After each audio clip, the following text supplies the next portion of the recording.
छत्रपती संभाजीनगर जिल्ह्यातून एक मोठी बातमी समोर येतेय। महामार्गावर धावत्या ट्रकवर चढून चोरी करणारी एक सराईत टोळी अखेर पोलिसांच्या हाती लागली आहे। पोलीस अधीक्षक श्रीमती शफकत आमना यांच्या नेतृत्वाखाली स्थानिक गुन्हे शाखेच्या पथकाने येरमाळा परिसरात ही धडक कारवाई केली। दरोड्याच्या तयारीत असलेल्या या टोळीतील 6 जणांना पोलिसांनी अटक केली आहे। ही टोळी अनेक दिवसांपासून महामार्गावर चालत्या ट्रकवर चढून मालाची चोरी करत होती।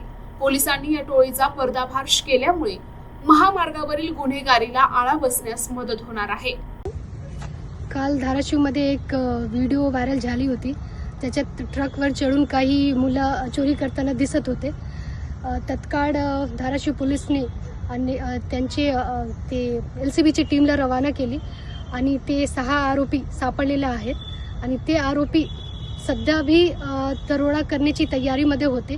एका गाडीमध्ये बसून झोपले होते आणि त्यावरून त्यांनी तात्काळ त्याला सापडले आणि त्यांची अटकची कारवाई करणार आहेत आणि पुढच्या कायदेशीर कारवाई करणार आहेत आणि त्यांच्याकडून काय काय रिकव्हरी होतात, काय गुन्हा केले आहेत त्यांनी, हे पण त्यांनी कबूल करत आहे आणि ते देत आहेत। तर हे LCBची पथकची आणि धाराशिव पोलीसची मोठी कारवाई होती। प्रतिनिधी आलूब शेख, NTV न्यूज मराठी, धाराशिव।